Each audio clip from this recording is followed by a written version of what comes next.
दोस्तों नमस्कार, मैं रवि कुमार। आज सीधी सच्ची बात में जो है हम लोग उत्तराखंड सब इंस्पेक्टर परीक्षा में कैसे सफलता प्राप्त की जाए उसकी बात करेंगे। और कैसे सफलता प्राप्त हो सकती है, वो कौन से छोटे छोटे कारण हो सकते हैं जिनमें आप सुधार करके जो है अपनी परीक्षा को विन कर सकते हैं और अपने ड्रीम को पूरा कर सकते हैं। इसी संबंध में आज मैं ये वीडियो बना रहा हूँ। आगे बढ़ने से पहले आप लोगों से जो है आग्रह करना चाहूँगा कि अभी तक भी अगर आप लोगों ने इस चैनल को सब्सक्राइब नहीं किया तो सब्सक्राइब कर लीजिए, और वीडियो अच्छी लगे तो जो है अपने साथियों के साथ शेयर भी अवश्य कीजिए और लाइक भी अवश्य कर दीजिए। इससे हमें एक बूस्ट ऑफ एनर्जी मिलती है। चलिए आते हैं हम लोग वीडियो पर सीधा। जहाँ तक उत्तराखंड एसआई यानी सब इंस्पेक्टर की जो परीक्षा है उसके 5 चरण हैं।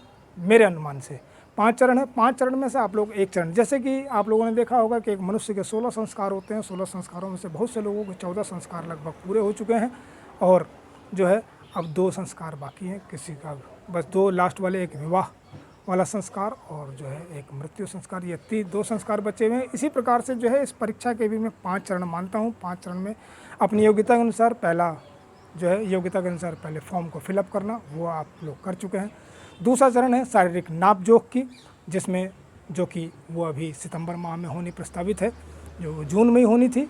और उसी के साथ में तीसरा चरण भी शुरू हो जाएगा। और तीसरा चरण है वो जो है आप लोगों का फिजिकल का, जिसमें कि आप कुछ 5 इवेंट हैं, उस 5 इवेंट को पूरा करते हैं और उस 5 इवेंट में क्वालिफाइंग जो प्रवृत्ति का है, और उसमें अगर आप सफल हो जाते हैं तो फिर आप रिटर्न परीक्षा के बाद जो है एक रिजल्ट आता है, और वो जो है वो चौथा होगा रिटर्न, और 5वां जो है आपको सफलता यानी रिजल्ट। अब देखिए, एक चरण आप पूरा कर चुके हैं। दूसरा शारीरिक नाप जोख का है। शारीरिक नाप जोख में भी आप लोगों के संग कुछ दिक्कतें आ जाती हैं। कैसे दिक्कतें आती हैं? तो कुछ कैंडिडेट ऐसे होते हैं, क्योंकि आजकल जो है युवा पीढ़ी के अंदर जो है एक जिम जाने का जो है एक नया प्रचलन बना हुआ है, जिसके कारण से वो जिम जाते हैं। जब जिम जाते हैं तो अपने जो बॉडी का शेप है वो वी टाइप का बना लेते हैं। वी टाइप का शेप, देखिए शेप में कोई बुराई नहीं है, लेकिन जब फिजिकल देने जाते हैं तो वहाँ पर होता क्या है कि जब चेस्ट नपती है, हाइट में तो कोई दिक्कत है नहीं, हाइट तो सीधे नपती है। जब हाइट भी नपती है तो उस समय भी आप लोग उस चीज़ का ध्यान रखें कि जब भी हाइट बार के नीचे जब आप खड़े हों तो बहुत ज़्यादा तन करके ऐसे अकड़ करके ना खड़े हों, आप नॉर्मल तरीके से जाकर खड़े हों। तो क्योंकि जब आप तन करके ऐसे खड़े होने की कोशिश करते हैं, कभी कुछ लोग एड़ी उठाने की कोशिश करते हैं, पंजों के बल हल्का सा बिल्कुल एड़ी को ज़रा सा पुश कर लेते हैं, तो क्या करते हैं जो वहाँ पर नाप जोख करने वाले वो होते कर्मचारी, वो ऐसे पेट में आपके हाथ मारते हैं, और वो जैसे ही आप ऐसे करते हैं उतनी देर में वो बार का फट्टा आके गिर जाता है और आपका जो है नाप कंप्लीट हो जाती है। तो ऐसा नहीं करना, आप नॉर्मल तरीके से जाकर के खड़े हो जाइए और बस आपकी नाप पूरी हो जाएगी। हाइट में किसी को बढ़ाने घटाने का कोई चांस होता नहीं है। उसके बाद अब आप क्या करिए, जब चेस्ट की बारी आती है तो जिन लोगों की वी शेप की जो चेस्ट होती है उसमें दरअसल होता क्या है कि जब चेस्ट पे फीता डलता है तो नियम यही होता है कि जो है पीछे से जब आए तो आगे से जो है वो निप्पल्स के नीचे से टच करता हुआ यहाँ पर आकर के वो नाप ली जाती है। दरअसल होता क्या है कि जो उन लोगों की वी शेप की बॉडी होती है तो उसमें फीता जब वी शेप में होता है तो वो नीचे की तरफ चल जाता है, तो वो नाप पूरी हो ही नहीं पाती है। ऐसे कैंडिडेट्स के लिए जो कि वो नाप जोख से ही बाहर ना हो जाए, तो मैं आप लोगों को सलाह देना चाहूँगा कि जब भी आप चेस्ट नपवाने के लिए जाएँ तो आप क्या करें कि दोनों हाथों को ऐसे ऊपर करके सीधे खड़े हो जाएँ। जैसे आप सीधे करेंगे तो क्या होगा, ये आपकी ये वी शेप से या आई शेप आ जाएगी, यानी जो ऊपर का मांस जो है ये वी शेप वाला वो आई टाइप में हो जाएगा। ये आई टाइप में होते ही जो है वो फीता ऊपर की तरफ चढ़ जाता है और आपके जो है निप्पल्स को टच करता हुआ जब नापा जाएगा तो आप उसे पास अवश्य कर जाएंगे, ये मेरा दावा है। मैंने ऐसे सैकड़ों लड़कों का फिजिकल जो है यानी नाप जोख उसकी कंप्लीट कराई हुई है। ये मेरा तजुर्बा है। मैं कोई फिजिकल एजुकेशन का टीचर नहीं हूँ, लेकिन फिर भी समय दर समय भर्तियाँ कराते बहुत सारी चीज़ों का अनुभव मुझे हो गया। उस अनुभव को ही आप लोगों के साथ शेयर करना चाहता हूँ।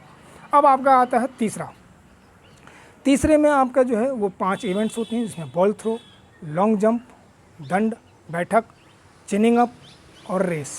इसमें 3 चीज़ें महत्वपूर्ण होती हैं।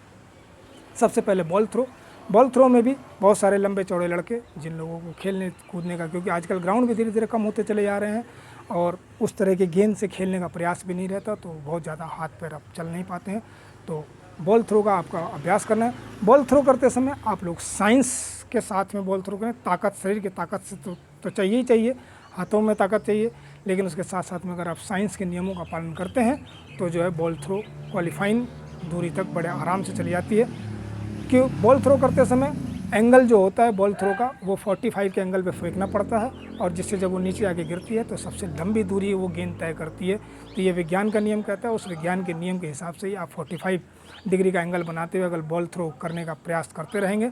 देखिए, एक दिन में तो ये सब संभव नहीं हो पाएगा, लेकिन यहाँ 10-15 दिनों में उस अभ्यास पे जाएंगे तो आप बॉल थ्रो 50 मीटर पा जाए। आप हताश निराश ना हो, अभी 3 महीने का समय है आप लोगों के पास। जिन लोगों ने अभी फिजिकल की तैयारी शुरू नहीं की है उन लोगों के लिए भी एक सुनहरा चांस है कि वो अपने फिजिकल को कंप्लीट कर सकते हैं। दूसरी बारी आती है, दूसरा इवेंट है उसमें आपका लॉन्ग जंप। लॉन्ग जंप में होता क्या है कि बच्चे अपना जंप मारते हैं, अपनी ताकत के साथ जंप मारते हैं।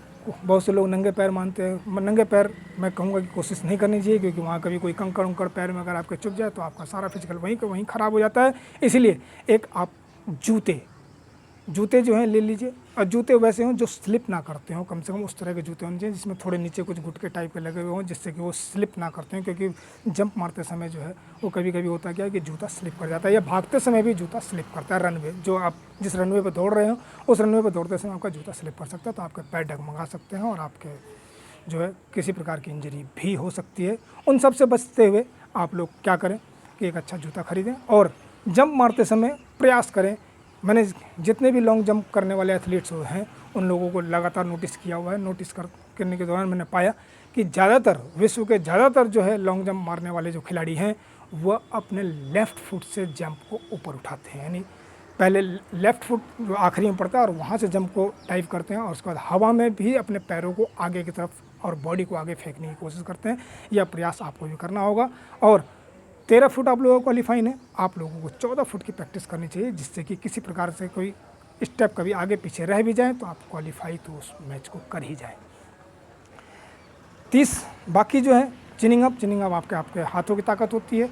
आपके अंदर ताकत है, लेकिन कभी कभी होता क्या है कि पूरे बॉडी को जो है आप ठीक तरीके से वेट नहीं कर पाते हैं या उठा नहीं पाते हैं, क्योंकि वहाँ पर जो है कभी कभी इस तरह की भी चीज़ें होती हैं कि जो अधिकारीगण होते हैं वो अप डाउन करके जो है उसे कराते हैं। तो अप डाउन में 5 चिनिंग मारनी है। 5 चिनिंग बड़े आराम से मारी जा सकती है। बहुत ज़्यादा जो भारी वजन वाले लड़के होते हैं उन लोगों को थोड़ी दिक्कत कभी कभी हो जाती है इस तरह की इस इवेंट में। अन्यथा जो हल्के वजन के लड़के होते हैं उनको किसी प्रकार की कोई दिक्कत नहीं होती है। दंड और बैठक वो आपके अपने हाथों में, वो आप लोग इजीली लगातार मार ही रहे हैं। इसके साथ में आती है 5 किलोमीटर की रेस। 5 किलोमीटर की रेस जो होती है वो काफ़ी जो है बड़ी रेस होती है। 5 किलोमीटर एक छोटी मोटी जो है वो दूरी नहीं होती है, ठीक ठाक दूरी होती है। उसके लिए शरीर में स्टेमिना भी चाहिए और आपके फेफड़ों में ताकत भी होनी चाहिए। इसीलिए उस फेफड़े की ताकत को बनाए रखने के लिए हो सकता है कि आप 5 किलोमीटर शुरू में ना दौड़ पाएँ, लेकिन आपसे मैं कहूँगा कि वो 30 मिनट में क्वालिफाइंग होती है, तो 30 मिनट का क्वालिफाइंग पूरा करने के लिए आप रोज़ाना 30 मिनट दौड़े अवश्य। आप हो सकता है शुरुआती दौर में 4 किलोमीटर, 3.5 किलोमीटर या 4.25 किलोमीटर, 4.5 किलोमीटर दौड़ें, लेकिन 10-15 दिनों में वो स्टेमिना जब आपके अंदर आ जाएगी तो मुझे उम्मीद है कि आप 5 किलोमीटर बड़े इजीली तरीके से पार कर जाएंगे, और फिर 5 से 6 किलोमीटर तक भी आप लोग उसमें दौड़ सकते हैं। यानी 30 मिनट आपको डेली दौड़ना है। हाँ, बॉल थ्रो और लॉन्ग जंप के बारे में एक चीज़ अवश्य कहना चाहूँगा कि बॉल थ्रो देखिए वहाँ भी 3 चांस मिलते हैं।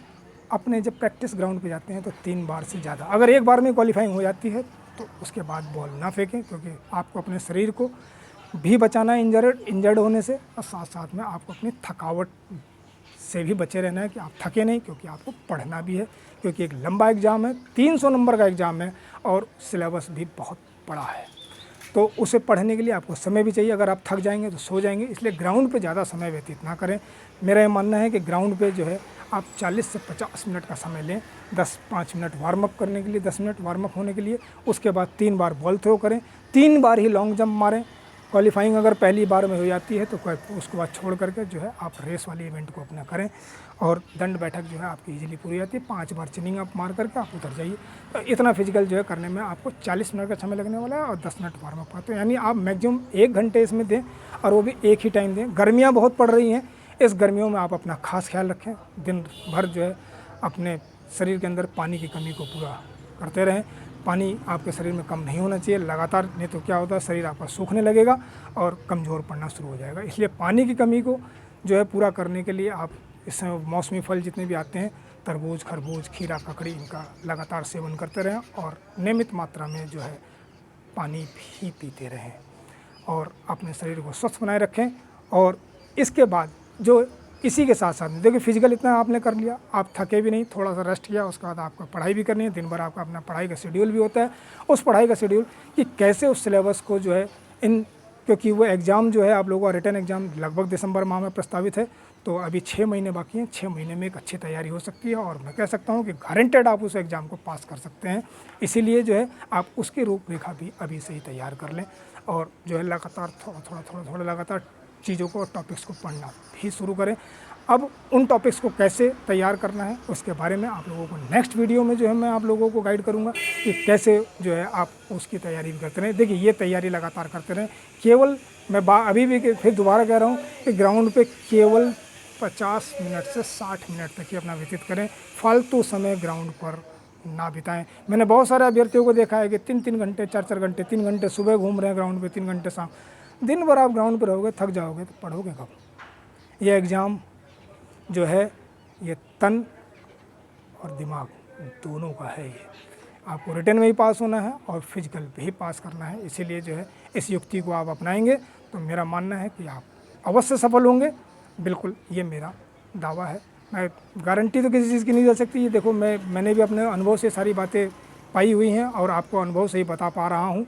तो आप इसको फॉलो करेंगे तो मुझे लगता है कि आप कभी भी जो है हारेंगे नहीं, ये आपकी जीत सुनिश्चित होगी।